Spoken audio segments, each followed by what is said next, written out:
चलिए आज हम स्टार्ट कर रहे हैं एक नई यूनिट को जिसका नाम है पृष्ठीय क्षेत्रफल, सरफेस एरिया एंड वॉल्यूम यानी आयतन।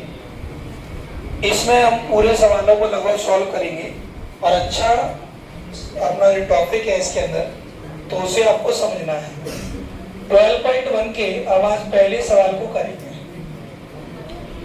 12.1 में अपने कुल 9 सवाल दिए हैं तो अपन पहले क्वेश्चन को सॉल्व करेंगे।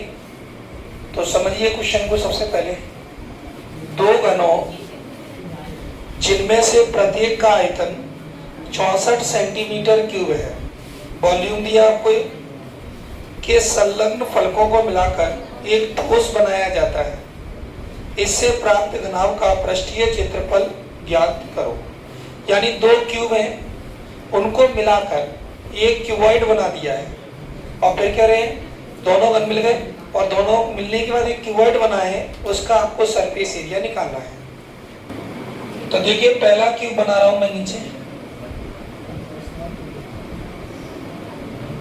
क्यूब का मतलब जानते हो ना, जिसकी साइड्स, सारी साइड्स क्या होती है, सभी साइड्स बराबर होती है। जब पहला क्यूब बन गया, अब इस क्यूब के ऊपर हमें क्या करना है, एक और क्यूब बनाना है। इसी क्यूब के ऊपर देखो कैसे बनेगा।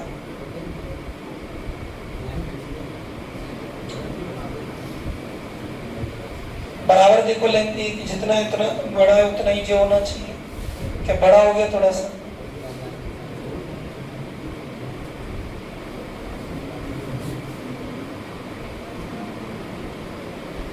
अब इसको जैसे इसे बढ़ाए ऐसे इन लाइनों को बढ़ाओ, इन वाली साइड्स को बढ़ाओ।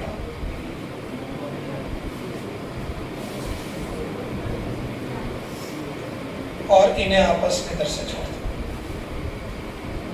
बताओ जी, क्यूब दोनों आपस में अटैच हो गए क्या, एंड बाई एंड। इसका वॉल्यूम कितना दिया है, 64 सेंटीमीटर क्यूब। अच्छा, ऊपर वाले का भी कितना दिया है, 64 सेंटीमीटर क्यूब। तो आपको जो गिवन है सबसे पहले उसे लिखो। यह है प्रत्येक घन का आयतन, प्रत्येक घन का आयतन जो आपको गिवन है 64 सेंटीमीटर क्यूब। पहले इसमें चाहो तो एक लाइन मान लो, माना घन की भुजा, घन की भुजा कितनी है, घन की भुजा अपनी ए। प्रत्येक घन की भुजा लिखना चाहे तो प्रत्येक भी लगा सकते हैं। माना प्रत्येक घन की भुजा, भुजा को एक शब्द से और जानते हैं आप लोग, कोर। इसे कोर भी कह सकते हैं, घन की कोर या घन की भुजा। इंग्लिश में साइड भी कह सकते हैं इसे, और एज भी कह सकते हैं, EDG। सुना है कि नहीं सुना आप लोगों ने?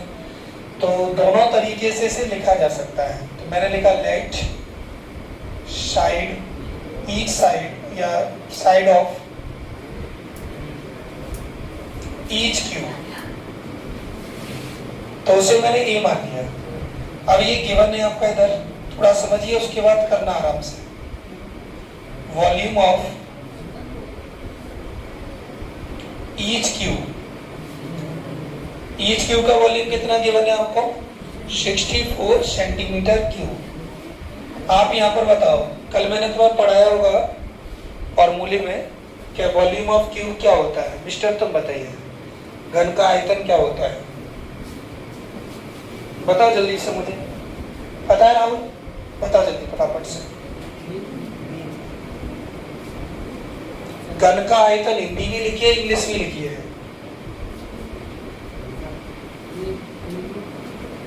ए के ऊपर अगर अपन क्यूब लगाते हैं इस तरीके से, तो इसे बोलते हैं घन का आयतन। ठीक है, इधर क्या है, 64 सेंटीमीटर क्यूब। या सेंटीमीटर को छोड़ दो, लास्ट में अपन उसे लगा लेंगे। अच्छा, इसे अपन 4 की घात 3 लिख सकते हैं क्या? 4 की पावर 3 लिखोगे तो कितना आएगा, 64 ही तो आएगा। तो ये कितना आ जाएगा, अगर ए को इक्वल करें अपन 4 के, तो अपना आंसर आ गया ए इक्वल टू 4 सेंटीमीटर। साइड निकल के आ गई। आप यहाँ लिख देना आधार घातें समान होने पर, घातें समान है, जब घातें समान होंगे तो आधार क्या होंगी?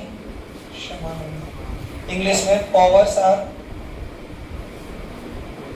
आर सेम या पावर्स आर इक्वल। अगर पावर्स सेम होंगे तो बेस क्या होंगे? इक्वल होंगे। ठीक है, आपकी दोनों पावर्स सेम है तो आपके नीचे वाले बेस भी क्या होंगे?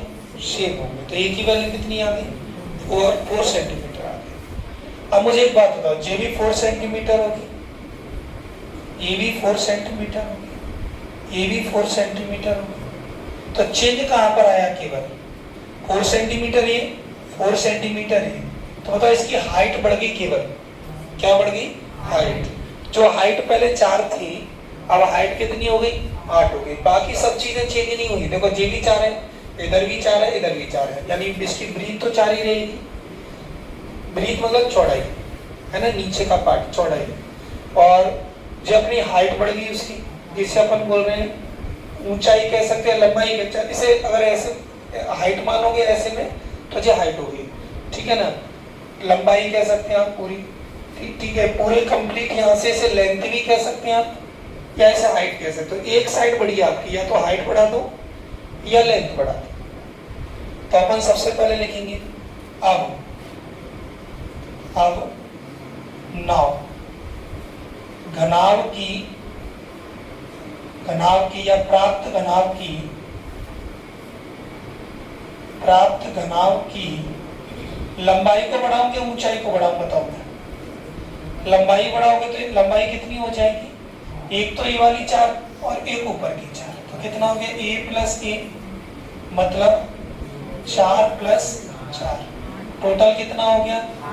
एक साइड को बढ़ाना पड़ेगा, चाहे तो लेंथ को बढ़ा दो चाहे हाइट को बढ़ा दो। ठीक, तो आप इंग्लिश में लिखेंगे नाउ लेंथ ऑफ ऑब्टेन्ड।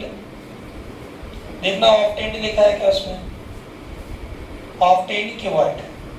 तो अपनी लेंथ कितनी निकल के आ जाएगी? a प्लस a, यानी a ये वाली होगी, a ये वाली होगी, तो टोटल कितनी हो जाएगी? 8 हो जाएगी। रिजल्टिंग लिखा है तो रिजल्टिंग लिख दीजिए आप उसे।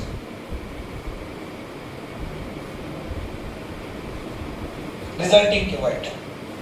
तो आप इसे चाहे तो बराबर करके एक ही साइड में ऐसे भी लिख सकते हैं, 4 plus 4 is equal to 8 centimetre. अच्छा, इसकी चौड़ाई क्या होगी? चौड़ाई क्या होगी? सोचो। चौड़ाई को अपन कह रहे हैं ब्रीथ। 8 से ब्रीथ क्या होगी?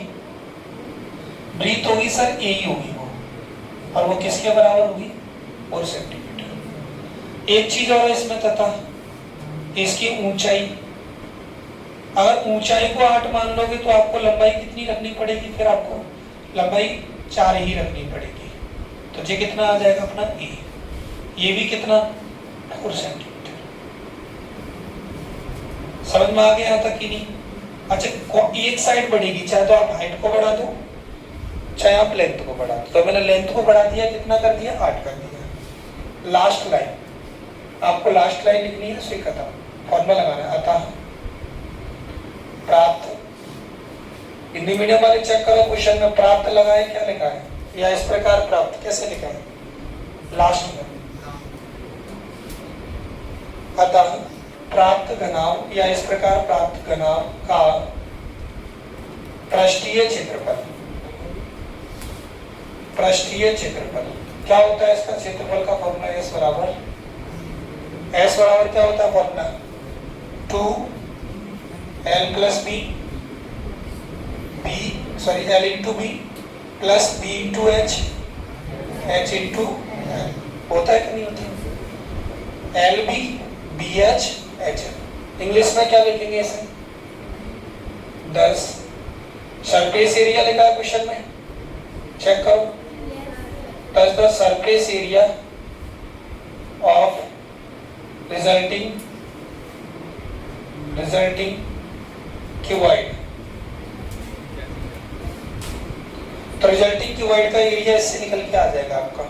तो बताना एल कितना दिया है इसमें अपन को, एल कितना माना है मैंने उसे 8 इंटू बी कितना है 4, फिर अगला वाला 4 इंटू 4, लास्ट में 4 इंटू 8। आगे समझ में कि नहीं, केवल इसमें वैल्यू रखनी है और वैल्यू रखने को ऐसे सॉल्व करना है। 2 का 2, 8 का 4 से मल्टीप्लाई करोगे तो 8 चौक 32, 8 4 जा 32, इधर 4 चौक 16, फिर 8 चौक 32, कितना हो गया टोटल, टोटल कितना हो गया जी? तो 80 का मल्टीप्लाई करते 160 सेंटीमीटर स्क्वायर।